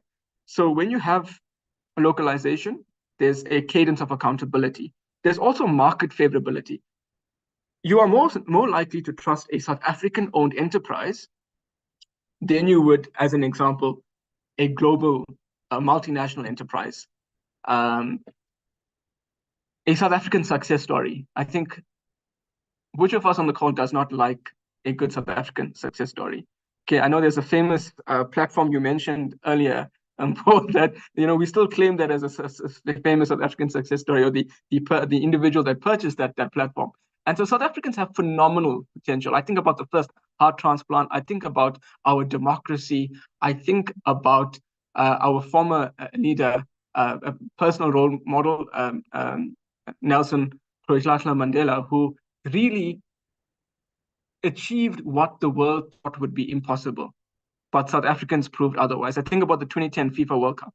And I believe we need to reignite this so that we are able to, and as I move toward my concluding slides, that we are able to see a significant shift in the youth uptake, and of course, youth-owned clearing and forwarding companies. It's our space to claim. It's our ports, it's our country, it's our water, it's our airspace. So we should own this, and we should provide a service, a world-class service that is proudly South African. So there are many actors in the supply chain. I'm not going to go into the slide, but just to establish, you've got a regulatory layer, which is ensuring compliance, which is where training and skills development and professionalization becomes pivotal, because the job of a freight forwarder and customs broker is very specialized. It is not impossible. It is specialized. And in order for you to set up the individual to succeed, you need to have work integrated training that may not necessarily exist, but it needs to be delivered. So I believe it's an initiative that we can take forward even after the session, so that it becomes a place of action and becomes a catapult to the success that we will build for the youth. I think it was quite inspiring earlier, the presentation by Nikki as well, what's being done for women and to an extent youth. So in the freight forwarding and customs brokerage space, we need to replicate this. The entities, of course, is all the role players. In the international, your exporters and your importer, the bank, the finance houses, etc. Transaction layer is more the documentation, which is specialized aspects of compliance, and then the logistics layer, which is all the role plays in the supply chain. So every challenge is an opportunity. What we have a youth population that's unemployed. We have a graduate population that's unemployed. What we need is professionalization and work integrated learning. So that's where SAAFF can work with TETA to ensure we deliver work integrated learning. And that's our commitment we would like to make on today's call. The unemployment entrepreneurs, it's easy to open. I think opening up the company with the CIPC is a first step, but you need to give the company legs. So that first your company is going to crawl, then the company is going to walk, the company is going to run, it's going to fly. And I'm going to speak these prophetic words, the company is going to touch the sky. And that is the motto for the youth, that you want to touch the sky. And how do you do this? It's a phased approach, obviously upskilling, training, work integrated learning, and then taking the step to approach a client. A lot of companies in South Africa, I think about one of the cargo owners, also a proudly South African affiliated company, that is perhaps maybe currently not necessarily using a proudly South African or South African owned company to facilitate their freight forwarding. And then therein lies your opportunity. Visualize it and you will achieve it. The lack of skills, that's what we currently have. It is a challenge, but there's an opportunity to develop skill sets. I mentioned the stat earlier, and I think this is a surprise that I was saving for the session. As the Southern African Association of Freight Forwarders, we have launched a SMME desk. So we are here to help SMMEs that have established themselves or registered a company that want to grow in the freight forwarding space, that need the compliance support. We have an SMME desk at SAAFF. I couldn't help but be inspired by earlier presenters, and we want to grow international trade, and we do this through a network as a member of SAAFF. I always believe that the future is not predicted, it is created. I think there was a famous quote by Abraham Lincoln, just to cite him appropriately. And so there's a plea to all the unemployed graduates. Join us on the Work Experiential Learning Program so that we can bring the workplace to you and set you up not just to succeed in the workplace, but to thrive, so that you can do the same to the next individual that will come after you and inspire those, or be inspired by those that have gone before. As Nelson Mandela said, education is the most powerful weapon which you can use to change the world. So the key message in terms of localization is education, training, professionalization, and ultimately empowerment, where there is a guiding hand to help the youth, the women, and the person with disability to not just succeed, but also thrive in the industry. Thank you very much for the opportunity. Thank you so much. Very, very packed with energy and inspirational, and of course, giving the young unemployed graduates some hope that there is hope and that the possibilities are endless with those really great platforms that you provide. In fact, this moves us right into the Q&A session. And of course, delegates are encouraged to send your questions through on the various social media platforms. In fact, as we get into this Q&A, Devlin, this one is addressed to you. France Sesidinyane says, Devlin, how does one reach out to you? Thanks.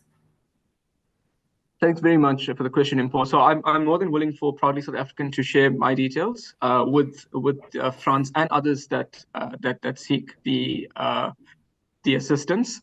And I would like to commit that SAAFF will, after this session, also engage with Proudly South African to institute a first of its kind initiative that focuses more on a philanthropic scale. Obviously, just getting the sign off from our CEO, which I believe she would endorse wholeheartedly, to grow international trade through youth participation. One of the reasons, if I can just support, I know it wasn't a question that was asked, but support this response. 3 years ago, it's a bit of a personal story. I'm a youth myself, right? And 3 years ago, I lost my dad to COVID-19. I felt like all hope is lost. There's my mentor, my role model, he's passed away. And there was a guardian angel, I believe, right? So these guardian angels come in the form of persons, they come in the form of associations, they come in the form of institutions. And so being given an opportunity as a youth has changed my life. And I want to do the same for, I know it's optimistic, but as Nelson Mandela said, that nothing is impossible, you know. And yes, after one climbs the hill, you find there's many more to climb. But as a collective, we can change the face of the industry by helping youth to gain the competencies required to be the future leaders. We have an aging population in terms of the veterans in the industry that are either retiring or moving on. And I think the youth, we need that funnel of knowledge to pass on to the youth. So I think I'll just pause here, but I'm more than happy for the Proudly South African team to share the details of SAAFF, and we were ready on standby to help the SMMEs and the unemployed youth as well. Thank you. Devlin, thank you very much. Those details will indeed be shared, but fantastic on you to have turned your grief into a platform, an opportunity, an inspirational one. We congratulate you for that. Let's take a look at other people on the platform. Whitney Jacobs says, please provide us with examples of opportunities that Proudly South African can provide in the bus transportation stream, in commuter transport, etc. Please note that I am from the bus manufacturing industry. I'm not sure if this is a question that can be answered by Pamela or even Eustace. Yeah, I can quickly take it, Paul. And I touched on some of this during the presentation that because our focus as Proudly South African, I mean, informed by our mandate, is around access to markets. And so the markets include those who manufacture, any modes of transport, buses, locomotives, like I said earlier, cars. And what we do is through the commitments we have been able to solicit and secure from the private sector. They've undertaken that as long as we can present to them, as and when the need arises, of course, those who they can buy from. So, for example, if they're looking for, let's say, nuts and bolts as manufacturers, as Proudly South African, we need to then say, these are the ones that we have in our books that have been vetted, and we can, with confidence, tell the company that are made in South Africa and they have a high quality nature, then they will buy from them. Hence, the need for portals, for our portal, the Market Access Platform, to go live. Members of Proudly South African know that we've been talking to them about putting them on the portal. Alongside that conversation, we're talking to buyers who have indicated that they want to buy local. And so they will then utilize it to find suppliers in the same way as government officials utilize the CSD, or the Central Supply Database, to find suppliers. The Market Access Platform is a portal where those in the private sector who want to buy local can then utilize it to find suppliers. And so if you are involved in that value chain in any way and you supply any of those products, you are able to then participate and supply to any of those companies who will then have reached out to us. And that's why I use the words as and when the need arises. There are no guarantees, but as we continue to engage both the public sector and the private sector, especially those who we know are critical in those value chains, we can then confidently, put your name forward and you can participate in those procurement opportunities. Thanks. Thank you so much, Eustace. The next one coming from Ntutugo Kumalo asking, are these trainings for free? Is the job guaranteed after training? Of course, speaking to either Nikki, I know Nikki's colleague is in for her, or Pamela, if you can answer that question, please. All right, thank you for that question. In terms of the training, there is a cost to it, depending on where you're coming from. So if you are coming from the SMME side of it, there would be a cost. But if you're coming from an unemployed youth, there is no cost. So what we do as a SETA is that we grant funding to SMMEs who would then apply and submit proposals requesting for assistance for funding. And that happens once a year, approximately sometime in November. For a full month, we would open our window and would say, as SMMEs come forth, apply, submit your proposals requesting some form of training that you would upskill either your employed or either your unemployed beneficiaries. So we then find that should you be successful, then the training becomes free for that learner who's partaking, whether they're employed or whether they're unemployed. I would assume that the person is unemployed, and given the second question where they're saying that is employment guaranteed, and the question is no, employment is not guaranteed. However, we always advocate to say, when you are given such an opportunity, maximize it and learn as much as you can so that you are able to be visible to those who are assisting you and giving you those type of opportunities to increase your chance at getting employed. Thank you very much. Indeed, it's all about maximizing the opportunity. I've got questions here, about 3 for Devlin. Joseph Mhlomi asking, please share the links you promised to share, Devlin. And Batuga Mbelengwa saying, hi, please, may I have Devlin's details? And anonymous attendee, just going down a bit here, is it better to start your own logistics company or invest in a logistics company, Devlin? One last one here saying, Devlin, what skills or short courses can be beneficial to adding on to a BCom supply chain degree, specifically in the logistics or freight forwarding areas, and which portals would one be able to enter to find opportunities to explore the world of supply chain? Okay, fantastic. Thank you very much to the attendees for the questions. So I'll start with the links. Yes, the links can be shared. I will communicate it via Proudly South African, if that's okay, just in terms of the governance. And then in terms of the work experiential learning program, yes, if we look at what is covered in university, it is very curriculum based, and it isn't, in our observation, based on our desktop research, it doesn't really speak to the compliance specifics in customs and freight forwarding. So I'm not going to get into a technical discussion, but just for a frame of reference is that your customs declaration has 49 data fields. Each of these data fields link to a section of the Customs and Excise Act and to an external policy in terms of a respective business area within SARS or compliance area, be it valuation, origin, classification, etc. And so a program which SAAFF is at the moment about to launch would greatly assist the unemployed graduate, where you would be hosted by a company. And so there are obviously limitations in terms of the number of companies, but in saying that, we've got 321 members, and I'm sure with our advocation, we would be able to secure a large contingent of unemployed youth to be hosted and learn on the job. In terms of starting your own company or investing in an existing company, I think once more in alignment with the ethos of proudly South African, when something is ours, right? So I'm not going to say mine and yours, but it's ours. It's a shared infrastructure, shared responsibility, shared network. But when you own something, there's a sense of pride, there's a sense of accountability. I need to make this work. I need to wake up in the morning and I need to get us a client, or I need to ensure the client's cargo is delivered on time. I need to ensure that the reports are submitted or the declaration is submitted and so on in accordance with the compliance guidelines. And so when you own the company, I believe there's a greater willingness or desire for you to drive it forward. Thanks so much, Mpho.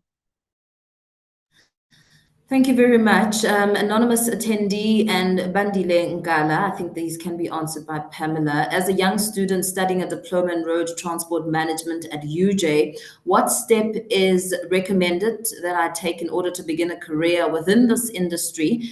And Bandile Ngala saying, Pamela, with regards to the future of supply chain, internet of data, big data, etc., which courses or training or short courses can one take to be ahead of the curve during this fourth industrial revolution? Thank you for that.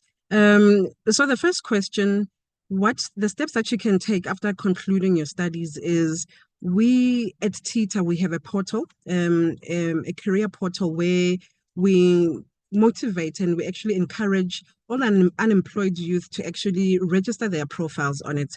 And that portal is www.transportcareers.org.za. On that portal, you're able to create your profile where you would then indicate the path that you would actually want to take.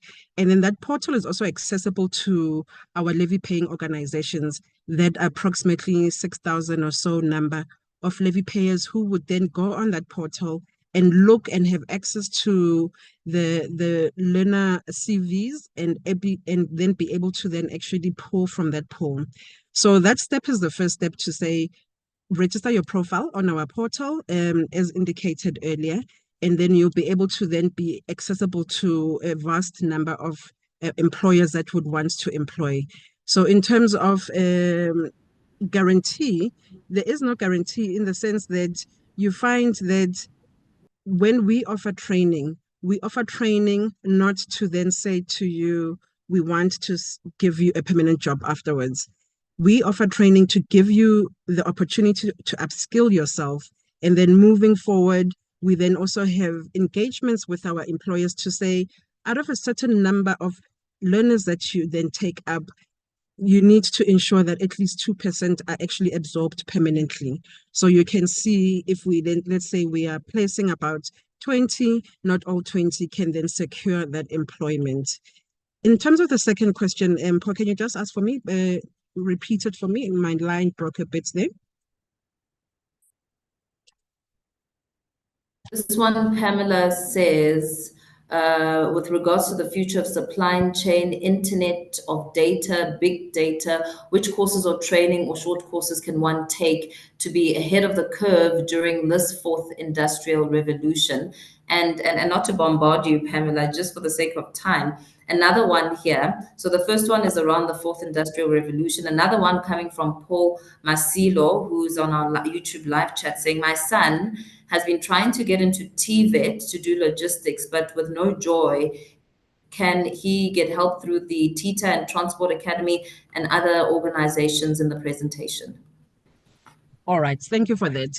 The last question, in terms of a TVET, I indicated earlier to say we have a window that we open to allow for our youth to apply for bursary grants. So our bursary grants, we open the window around about July, so it's gonna come up soon. And when we open it in the current financial year, it is actually for the uptake in the following financial year, because we would need certain documentation to just prove that, first of all, you've passed your matric, whether you qualify, and whether you have registered in line with the occupations falling under the transport sector. So I would then just say, can I then request that, if possible, they can share your details with you, or you can share our details in terms of our social pages that they can actually use, including email address. Then we can actually then support and allow them to to take that journey, and we can walk them hand in hand. The first question in terms of careers or in terms of qualifications. So when we talk of transport sector, the supply chain practitioner is a very good course to take. As Devlin had indicated and had given us a value chain of all those entities and all those value chains in terms of movements and in terms of the imports and the exports, supply chain practitioner is a very good qualification to take. So there's been a shift of qualifications of the what we call the South African Quality Framework, which is SAAFF. There's been a shift in terms of qualification. So there is no outright qualification name that I can give them to say this is a good one. But supply chain practitioner, as he has mentioned, is also one optimal one. When it comes to the Internet of Things, we as TETA are not limiting our beneficiaries to actually we don't limit it to say we're only going to keep it to some form of Internet of Things or 4IR training, but we allow them to actually then go beyond transport SETA. As I had indicated, we've got 21 SETAs. We've got your MIC SETA, which is your Media, Information, Communications and Technology SETA that offers those type of training. So we don't limit you, and we advocate and we push to say, go into those qualifications that 4IR related, even going to the 5IR, so that we're able to then keep in line with the global trends. Okay, thank you very much. Vatuga Mbelwangwa says, I run a company in courier services that employs 55 people. We have had rapid growth in the past 2 years, and as a business, we're rapidly trying to restructure and be ready to grow. We have 40 cars running on LPG gas and believe we can employ thousands of youth to distribute this solution. Would like to engage all parties to engage us and support us in increasing capacity and securing new opportunities so we can employ more youth. I'm not sure who will answer to this. Allow me to take it, Mpho. So with that number, we've got two ways. I've been mentioning levy-paying organizations. And in terms of levy-paying organizations, if the company has a salary bill of more than 500,000, this is where you find that then a certain percentage of their levy is paid to SARS. And that amount is then brought to us as a SETA to allow then the company to submit what we call mandatory grant. And that mandatory grant then equips that organization to then actually get a percentage back of the amount of levy that they are paying to be able to then further train either their employed staff or either unemployed staff.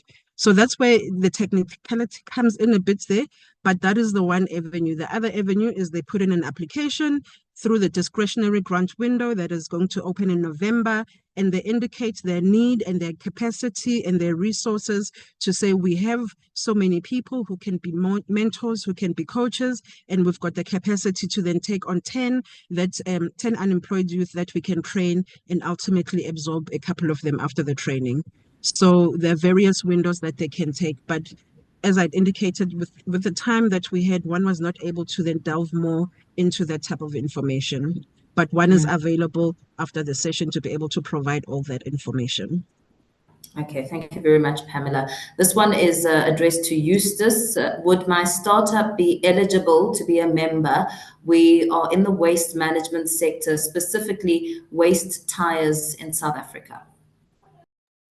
Yes, definitely. In fact, one of our key pillars, which I presented on, was companies affiliating with us, being in the space where they're helping, with decarbonization, reducing the carbon footprint, recycling, the using of waste, as best as possible, and disposing of waste that can be used responsibly. So they tick a big box, and most importantly, they're creating a product that is bought by some of our members and non-member companies, and so the access to market opportunities that we continuously strive to find for our members will benefit them. So they can certainly join Proudly South African. info@proudlysa.co.za. Drop us an email or go to our website, proudlysa.co.za. On the membership tab, complete your details. We will help you finish the application, and then you can participate in our various programs. Thank you, Mpho. Thanks, Eustace. This one from anonymous attendee saying, we are a vehicle delivery company serving OEMs and car dealerships. How can we align with Triple Change campaign as a service-based company that does not manufacture any goods?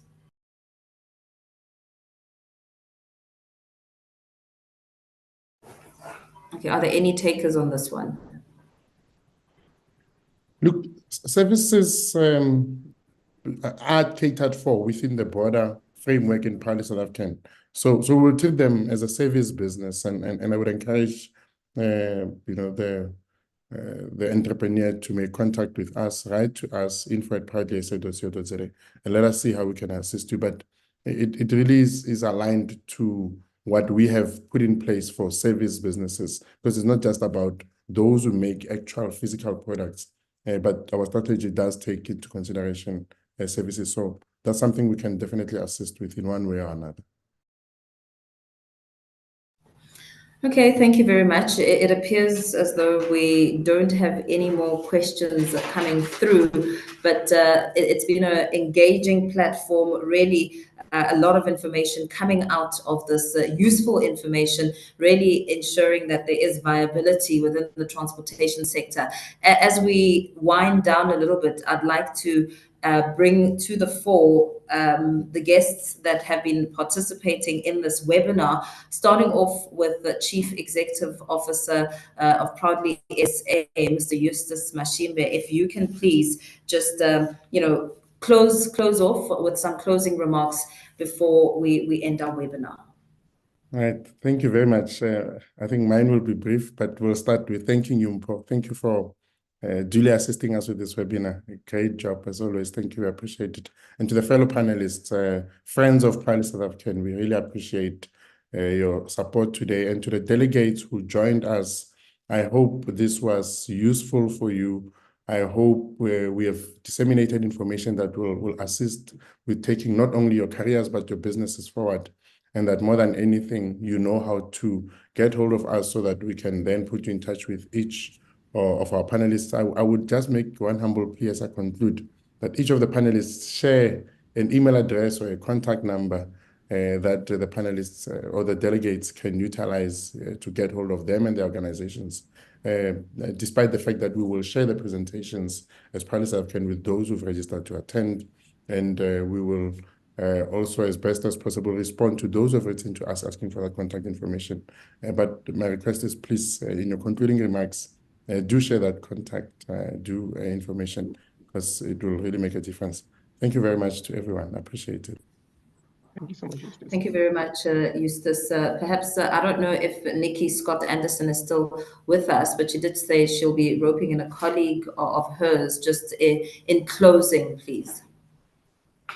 Hi, Mpho. My name is Cass. I'm Nikki's business partner. I just want to say thank you very much to everyone on the call today, and to Proudly South African. This was an amazing collaboration, and I think more of these sessions are actually needed, because we all try and do our bit independently, but when you actually collaborate and you put everybody in the same room, the impact is much greater. So just a thank you to everyone, those that are interested in training and development in the transport space in terms of commercial driving, motorbike drivers, etc. And those companies that are looking for trainers, as in companies that train, the CTA will be happy to chat to you.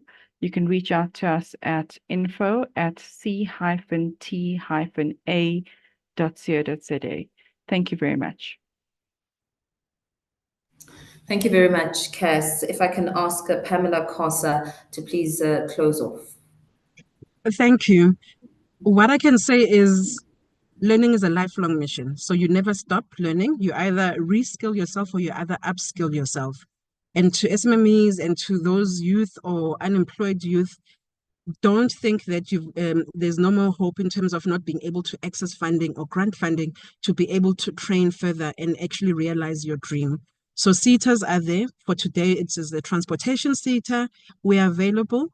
Please contact us and we will ensure that we're able to assist you in all ways in terms of getting access to those opportunities and getting access to linking you with industry as well through various programs that we implement. So in able to take up more of our opportunities, you can email me on Pamela, PHAMELA.Khosa, KHOSA, @teta.org.za. Thank you very much. Thanks, Pamela. And just in closing, Devlin Naidu, if you can talk to your remarks. Certainly. Thanks very much, Mpho, once more. I think, firstly, to you, I know Eustace did convey the thanks. I think eloquent, really phenomenal the way you moderated, and it was indeed a privilege to be in the company of fellow panelists. I think if I can just conclude with 2 remarks or 2 points. To the unemployed youth, women and persons with disabilities, find what it is that you love. Pamela mentioned earlier that the supply chain is diverse. There's many actors in the supply chain, many role players and so on. But when you find your niche and what it is that you love, everything finds a way of aligning. So find firstly what it is that you love to do within the supply chain. And secondly, is continue to be hungry for knowledge. Pamela said it brilliantly well. Learning is a lifelong journey. I think if you've lived a day without learning something new, then you've wasted the day. So continue to seek knowledge and continue to believe in yourself. There are opportunities that exist.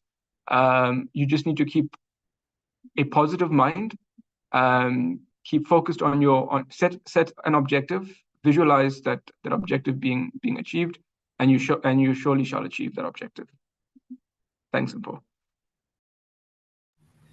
Thank you very much. What a excellent platform. I mean, the conversations are really engaging, informative, and really something to take home, to think about, and really draw some inspiration for those who are not in the transport sector, but and those who want to become part of the sector, and those who are already in it and looking to explore and expand opportunities. I certainly have learned an incredible deal. Thank you to Proudly South African for this opportunity, and all the panelists for being so willing and giving with your information, and of course trying in your efforts, in your day-to-day jobs, to make a difference in creating jobs, viability in the economy, and really creating some hope and inspiration. I, for one, am able to see that the common thread amongst the industry is the viability and the opportunities, the exciting opportunities within the transportation sector, which lie in the supply chain, the ecosystem. There are opportunities for us all. In closing, I thank those who are also engaging us on the social media platforms, sending through the questions, and the information will be shared. The panelists will be sharing the information, and the presentation will also be live, will also be open and given by Proudly South African. Let me thank you all for being part of this phenomenal and educational webinar. Yeah, let's end it there.